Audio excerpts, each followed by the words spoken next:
Great to see you. We're shooting a documentary about car culture in the UK, and I need a second driver. You've made a name for yourself, and it would be great to have you aboard. It's simple. You drive, I tell the story. Let's do it.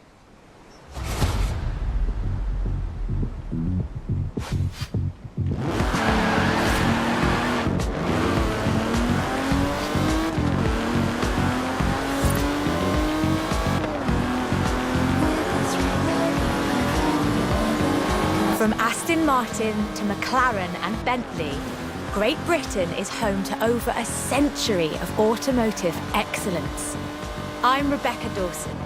Welcome to British Racing Green, a documentary celebrating that history. The Aston Martin DB5 Vantage was the quintessential Grand Tourer of the 1960s, combining British engineering and Italian design.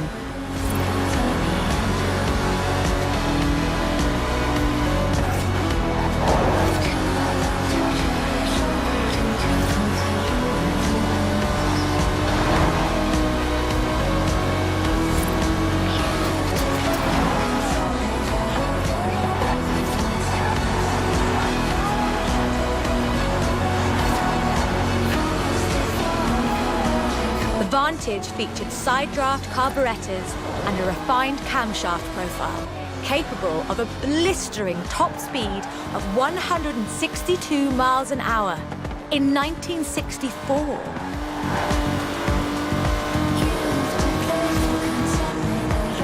The clean lines of Superleggera's bodywork, reclining seats and wool carpets created a car that was luxurious as well as fast.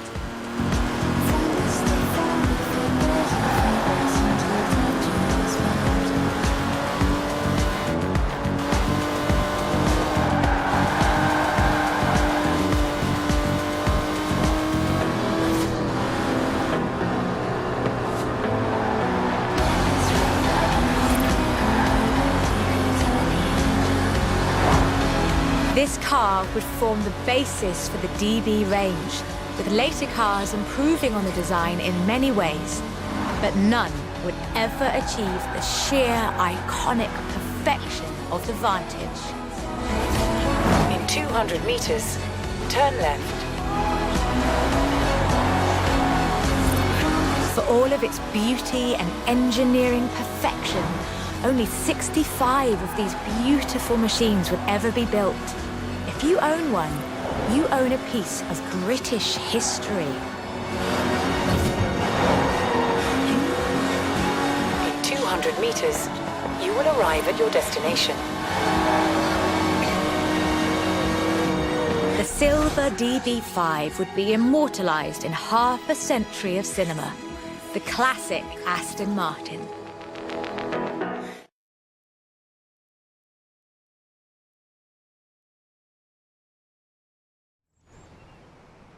But in 2016, a new DB was unveiled, heralding the dawn of Aston Martin's second century.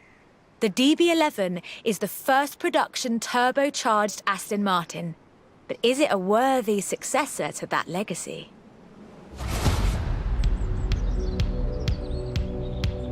The short answer is yes. It's bold, responsive, and agile, with perhaps the best GT chassis in the world. And listen to it.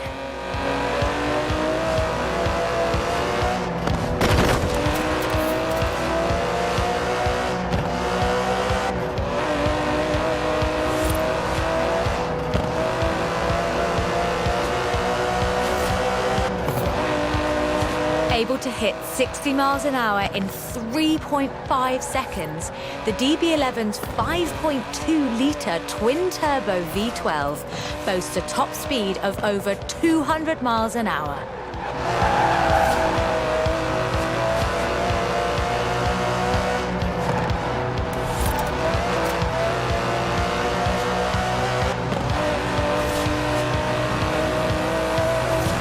The DB11 is not the fastest car in the world, but then it's not trying to be. It's sophisticated, effortless luxury. It's an Aston Martin.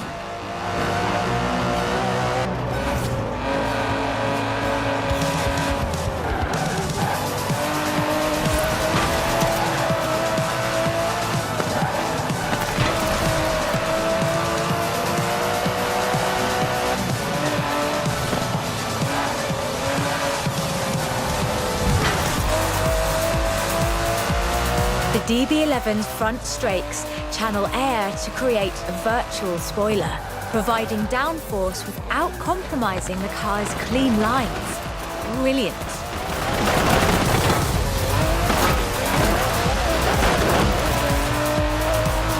That was spectacular. Take a breather and let's try again with less excitement.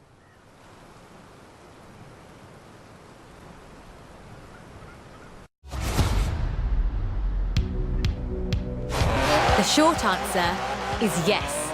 It's bold, responsive and agile, with perhaps the best GT chassis in the world. And listen to it.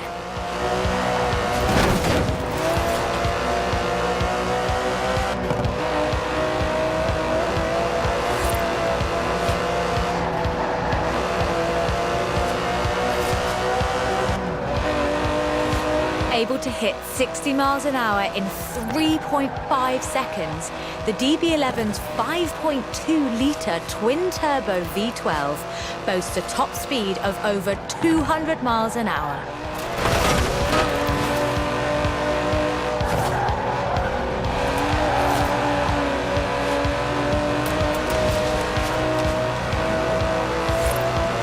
The DB11 is not the fastest car in the world, but then it's not trying to be. It's sophisticated, effortless luxury. It's an Aston Martin.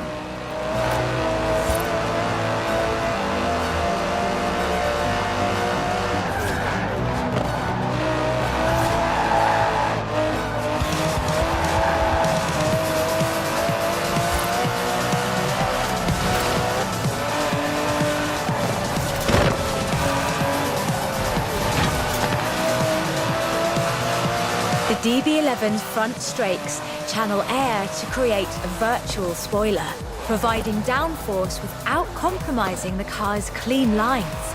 Brilliant.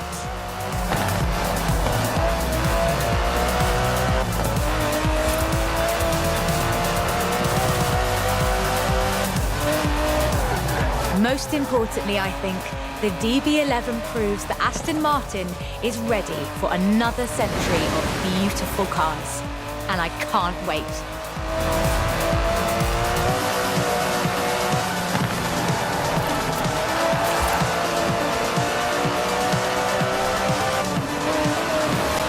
Beautiful as they are, Aston Martins are only one of many cars made in the United Kingdom. Let's see what else is out there.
This is shaping up nicely. Time for a change of pace, though. At least at first. The next segment is about Land Rover, and we'll be starting out with the Type 3.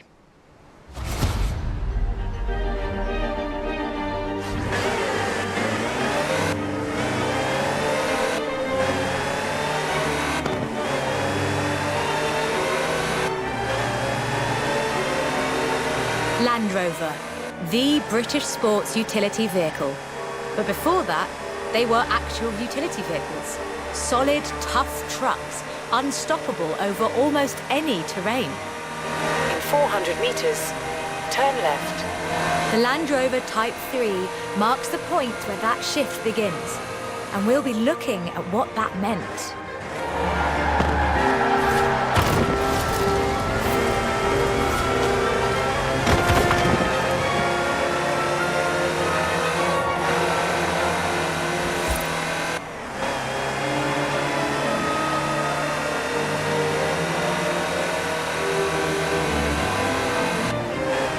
Land Rovers have taken on almost every task imaginable.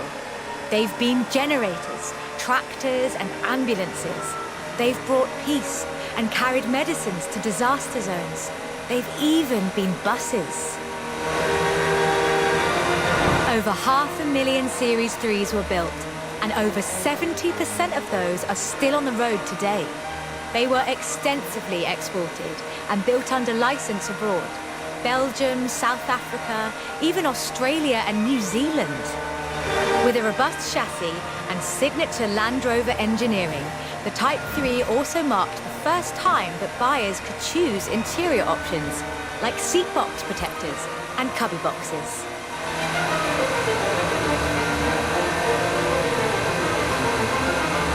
That trend continued, and by 1982, Land Rover were offering the county-spec Type 3. Leisure drivers could choose from such luxuries as all-cloth seats, soundproofing and tinted glass. The trend was increasingly clear, and the future of the Land Rover was starting to take shape. If you squinted, you could already see the shape of the first sports utility vehicle, the Range Rover.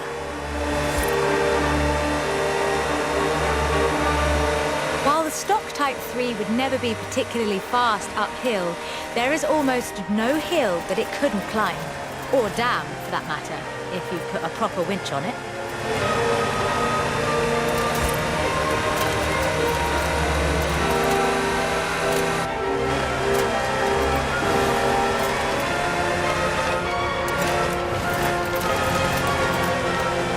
In 1978, a Series 3 was custom-built for Her Majesty Queen Elizabeth II. It only had 1,892 miles on the clock when it was auctioned into private hands. And it was in perfect condition. It would be. After all, she trained as a mechanic in the 1940s and will likely remain the only royal able to strip and rebuild an engine.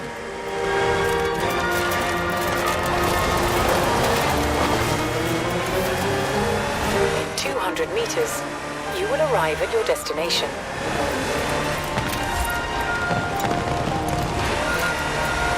Along with the Range Rover, others would follow. Discovery, Defender, and the Freelander. Each a more sophisticated and enjoyable utility vehicle. But none of them were a replacement for the Type 3. They were a different kind of car.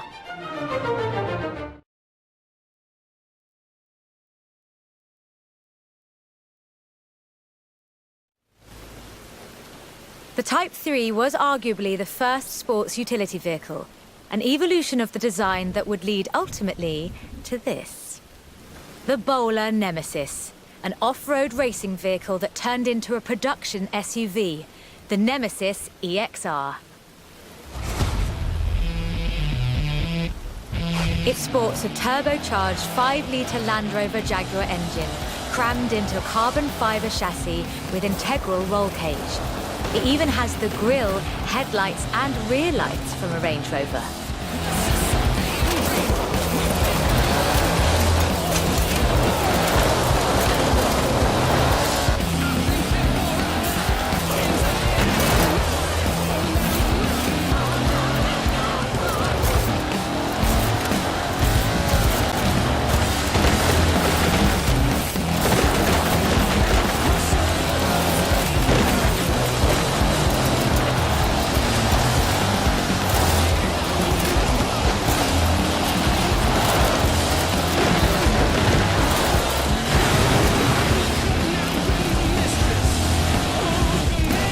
If you want to see what the Type 3 would be like if it ever stopped doing important things, this is it.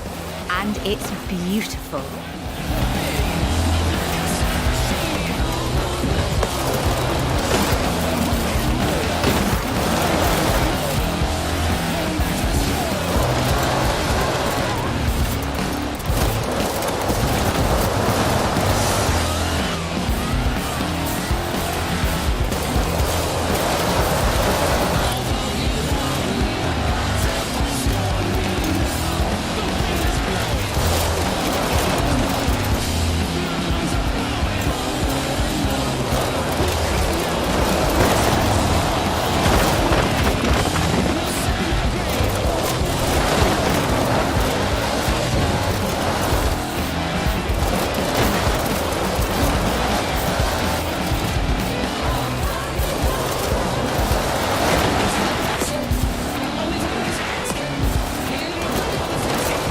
This is an all-terrain supercar.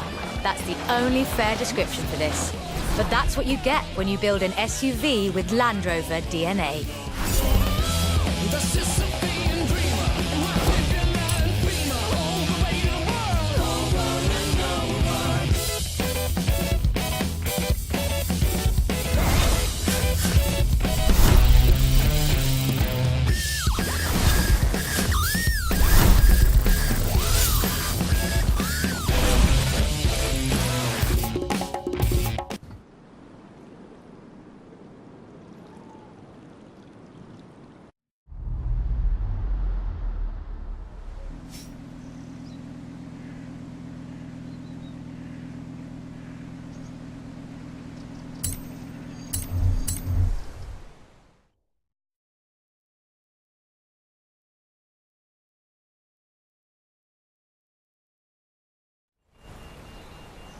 Hope you're enjoying yourself. I know I am. It's great to be able to just focus on telling the story while someone else handles the driving for once. Let's get to the next one. This time, it's Lotus.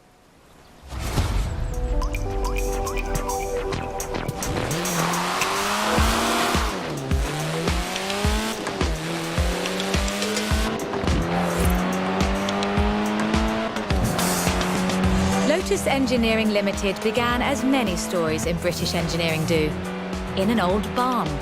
The first Lotus cars were offered as kits. You built them yourself. From 1962, they began to actually build the cars themselves. The Elan Sprint showed exactly what they intended to do. Built around a steel backbone with a fiberglass chassis, the Sprint weighed in at a meager 687 kilos parked on the curb. On the road, this translated into brilliant agility and fantastic performance. Designer Colin Chapman famously said, "Adding power makes you faster on the straights. Subtracting weight makes you faster everywhere." He knew what he was talking about. Turn right. In 100 meters, turn left. Widely hailed as one of the greatest sports cars of the 1960s, the Elan would be closely studied and emulated, inspiring such masterpieces as the Mazda MX-5. The Elan has all the energy, style, and enthusiasm you would expect. Bold, quick, and fun. So much so that they put it in the name.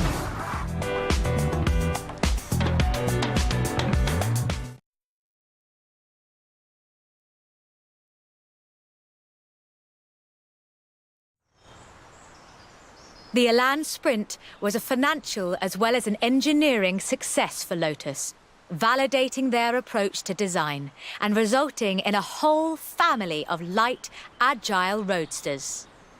Which brings us to this, the Lotus Exige. It's heavier than the Elan, admittedly, but it's faster. Much, much faster. Touch the pedal, the Exige responds with instant, relentless acceleration, as you'd expect.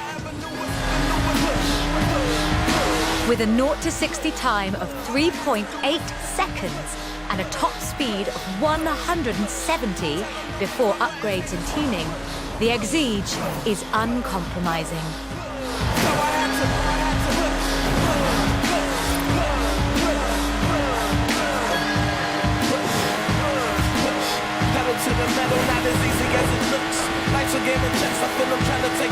And there's no power steering, so you can really feel the road. A genuinely thrilling drive, and one that isn't afraid to demand you take it seriously. In 200 meters, turn left. Turn left.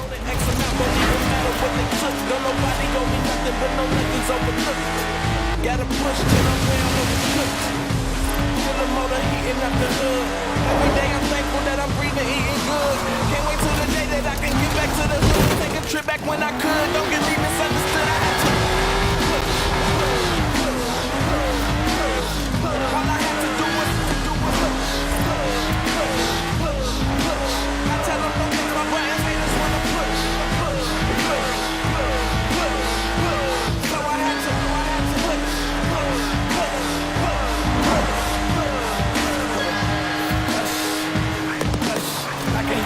speaking, all they talking about is us. Let them do In 400 meters, you will arrive at your destination. me when it push. When I know the ones who got me in the clutch. When I fall in the ground, they hold me like a crutch. I just And with rumoured launches of 2 new cars in 2020, Lotus looks set to push the benchmark of the experienced sports car well into the next century. I tell them don't press my buttons, haters wanna push. So I had to push.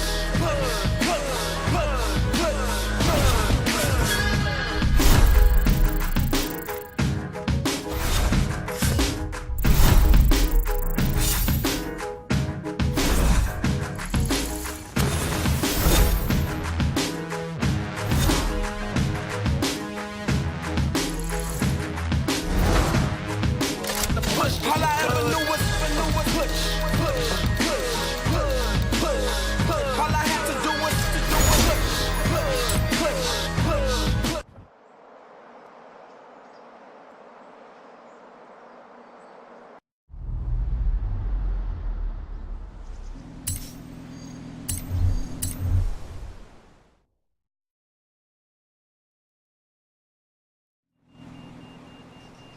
Done much rallying?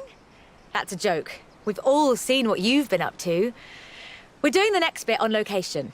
You'll see why when you get there.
In 400 meters, you will arrive at your destination.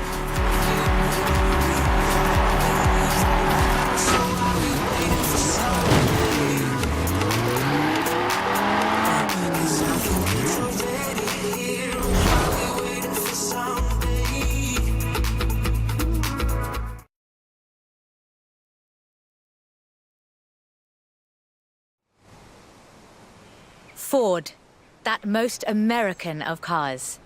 But the Ford Escort, oh, that's British. And more than that, the Escort would become for many synonymous with Group B.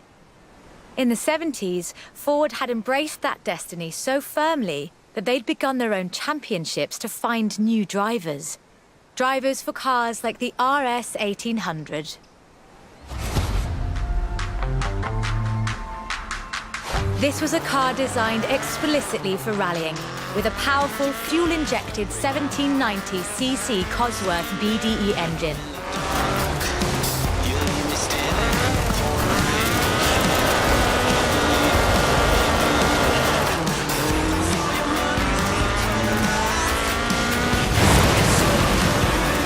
Homologation rules required that all cars entered into the group be production, so Ford built 200 of them.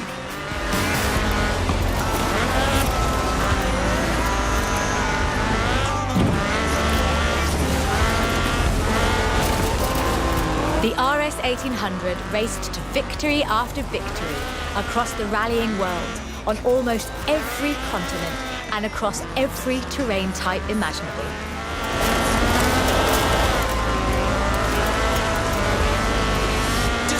This car was basically unbeatable.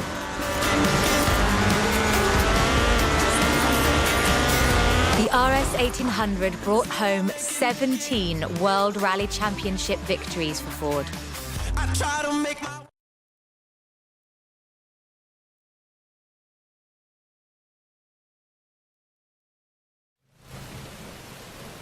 So, of course, Ford set out to design a better one. The RS200 Evolution was their answer. A purpose-built rally car designed to do one thing: win Group B. With a 1.8 turbocharged Ford Cosworth BDT engine and all-wheel drive, the RS200 had perhaps the best suspension platform of any car of its era.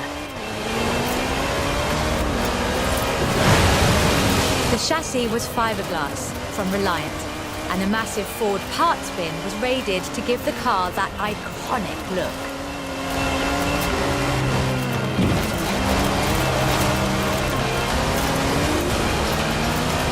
But while the car had potential, the turbo lag at low RPM and a poor power-to-weight ratio meant that it never placed better than third. The end of Group B in the mid-80s meant the end of the RS200 as a rallying car. Fortunately, Ford built over 200 as part of the homologation requirements for Group B, so you can still find them, if you're lucky.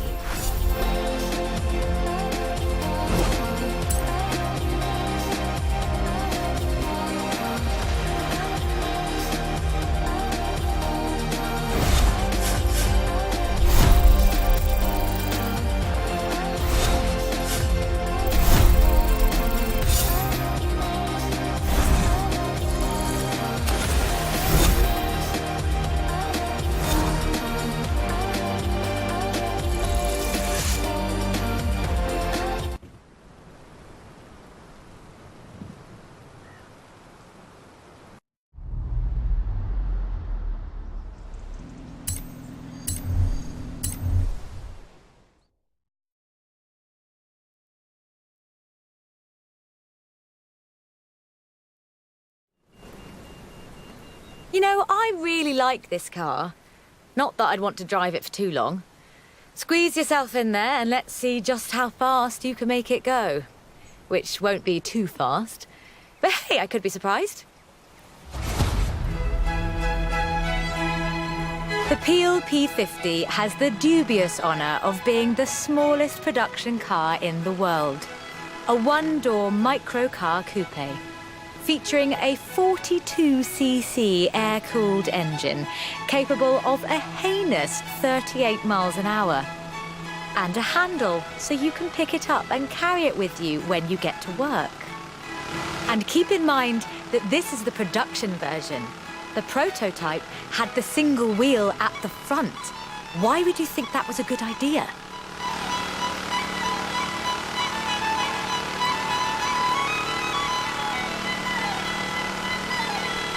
In 2010, though, production restarted at Sutton in Ashfield. So, if you'd like to own the modern incarnation of this, I suppose you can.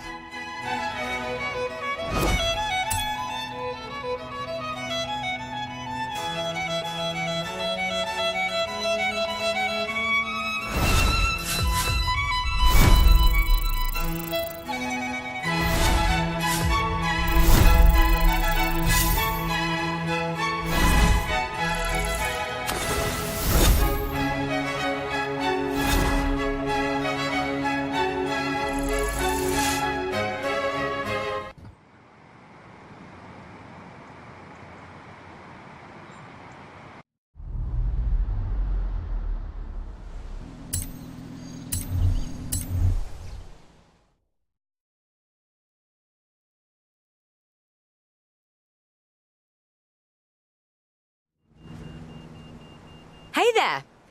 How about a car with some actual legroom and some actual speed? This section's about what happened when McLaren decided to make a road car. You're going to enjoy this.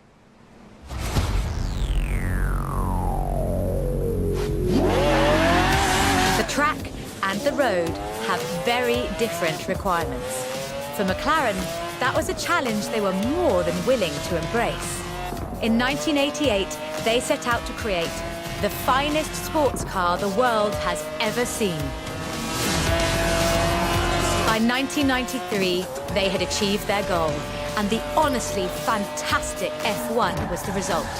106 would be built across all variants, and it remains one of the very best road cars ever made. The F1 has no turbocharger. That would have compromised the driving experience, increased complexity, and resulted in turbo lag. The F1 is a naturally aspirated supercar, one of the fastest in the world, in fact. Everything about this car is innovative, from the carbon fiber monocoque to the central driver position. McLaren threw the book away when they designed the F1. Then they wrote a better one. The F1's monocoque chassis is incredibly lightweight, only 100 kilos all told, which posed a significant challenge because carbon fiber and fiberglass aren't great insulators. So, McLaren lined the entire engine compartment with gold.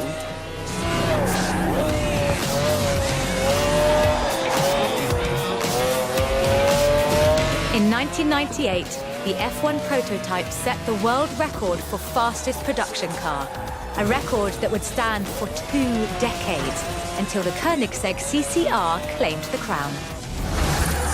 McLaren's racing heritage is so deeply ingrained in this machine that when they took it to Le Mans in 1995 and faced off against purpose-built racing machines, they won.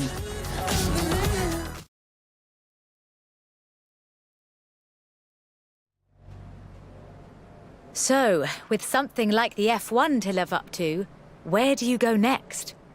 Well, you throw the book away again and write an even better one. The result is the McLaren P1, a hybrid electric sports car that stands head and shoulders above the F1. The P1 GTR will hit 60 miles an hour in 2.4 seconds. That's 0.7 seconds faster than the F1. That's an eternity for a supercar.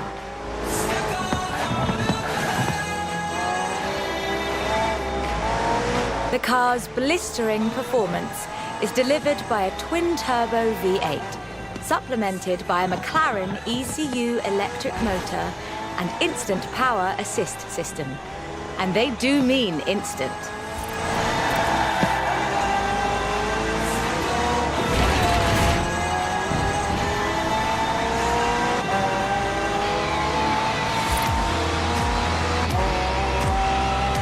Remember those problems with turbo lag? McLaren solved that with the hybrid drive. While the turbos build pressure, the electric motor drives the wheels. No turbo lag, just torque. And because it's a hybrid, it has an all-electric range. Running on batteries alone, that's 6.2 miles.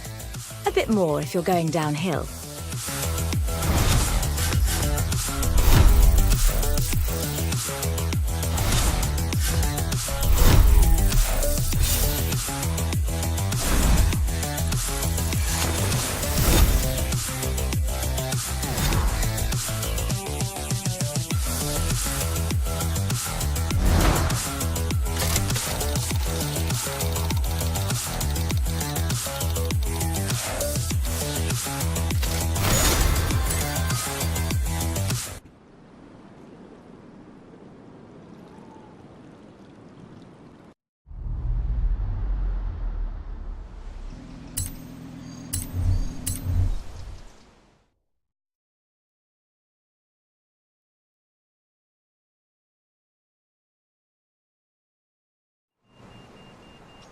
I quite like sleeper cars. Did Alex ever tell you the story of what we got up to in Colorado? There was this sleeper car competition, you see. Let's just say no one was ready for the sunbeam.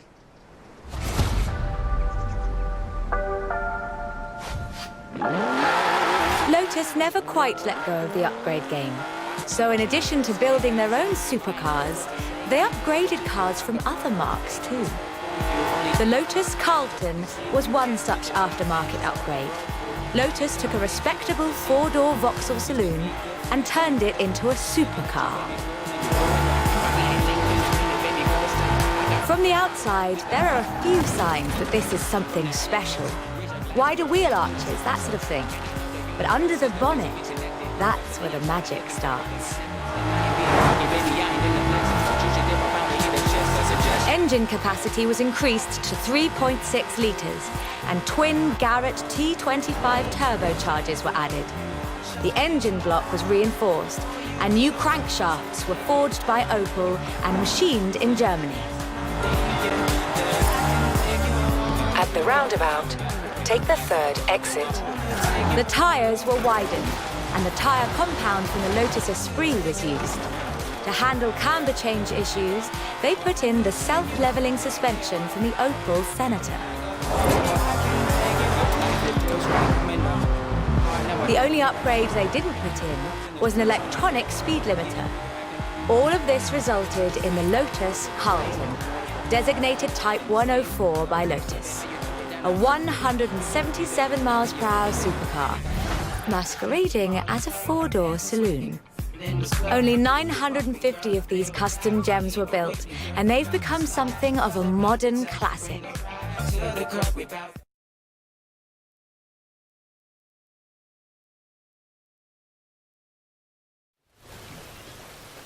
The Lotus Carlton was an example of how to turn a saloon into a supercar. But that's not the only thing Lotus got up to. In 1979, Chrysler approached Lotus to create a strict rally version of their Sunbeam three-door hatchback. Lotus, as you might imagine, rather enjoyed the challenge. They took the rear-wheel drive hatchback and changed everything that matters. They stiffened the suspension, improved the anti-roll bars, and widened the transmission tunnel.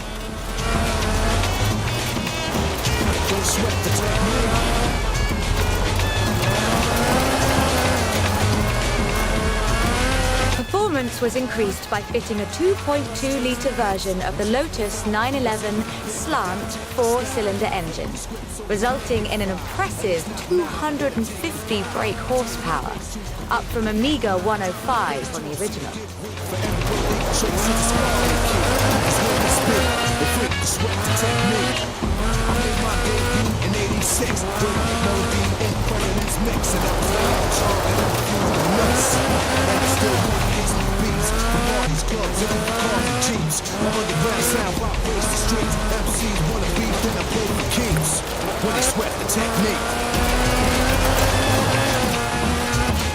The Lotus Sunbeam was revealed to the public in 1979 in Geneva to widespread praise in the motoring media.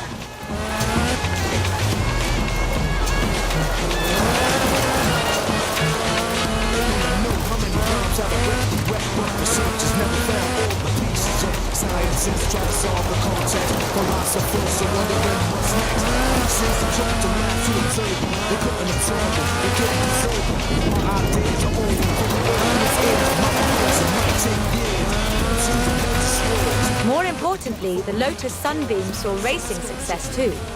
In 1980, Henri Toivonen won the 29th Lombard RAC Rally in his Sunbeam. Repeat the technique.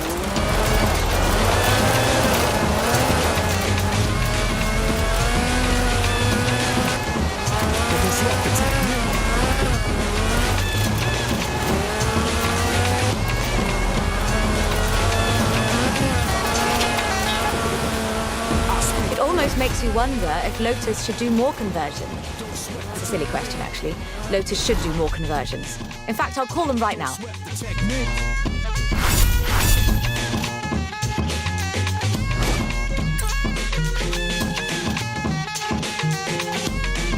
I speak indiscreet, cause talk is cheap. Then I get deep in the beat, think complete. Pulled with physique, never weak or obsolete. They never grow old, techniques become antiques. Better than something brand new, cause it's original. In a while, that will have much more value. Classical, too intelligent to be radical. Masterful, never irrelevant, mathematical. Here's some simple souvenirs for all the years you fought the sort of thoughts and ideas. It's cool when you freak.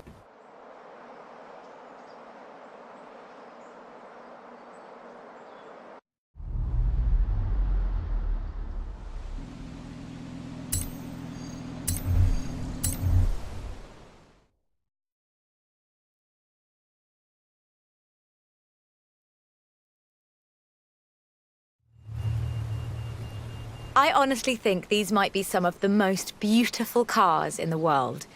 And the story of how it came about is, well, really British. Get in the car and let's get this segment.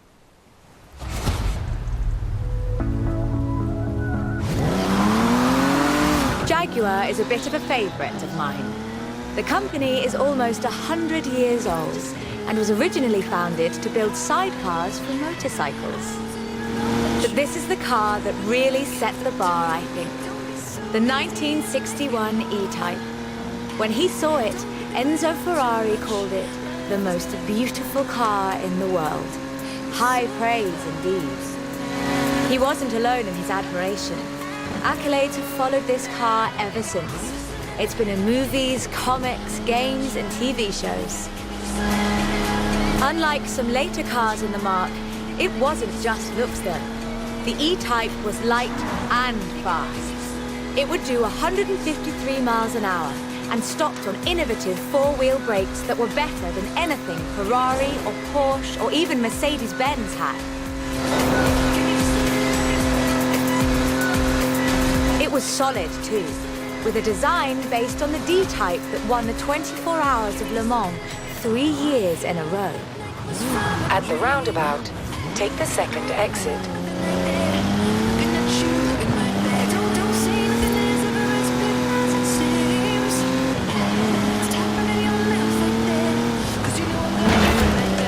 Anyone who owns an E-Type will tell you that the key to their reliability is to drive them regularly, as if you'd need the excuse.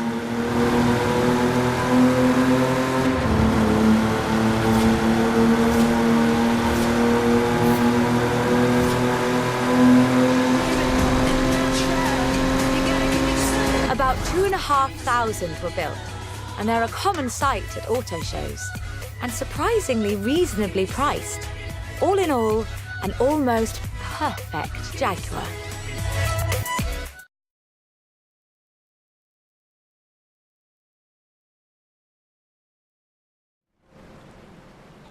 The E-Type was the successor to the Le Mans winning D-Type, but what would that look like if Jaguar designed it today? In 2013, Jaguar answered that question with the F-Type Project 7, a spiritual successor to the E-Type, and designed from the ground up to be the purest, most enjoyable Jaguar yet. The car's heritage is proudly displayed in the gorgeous D-Type curves and the distinctive aero hunch behind the driving position. But like the E-Type, it's not just a pretty face.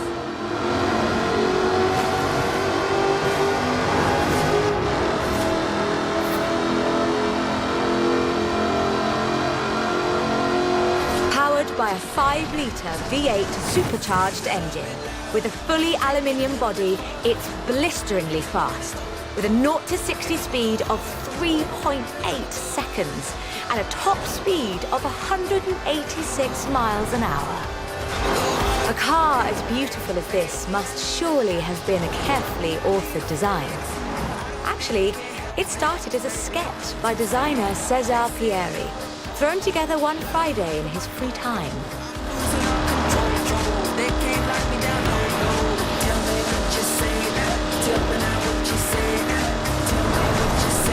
Jaguar's design director, Ian Callum, saw the sketch in a thumbnail on César's computer during a meeting and asked him what it was. The rest is history.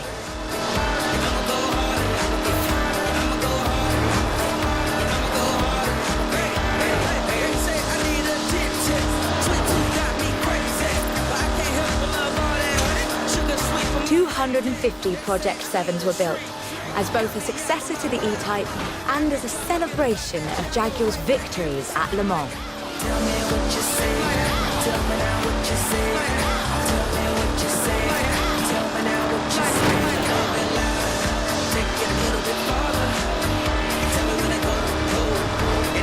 I think I speak for all of us when I say, thank heavens for César's Friday afternoon doodle.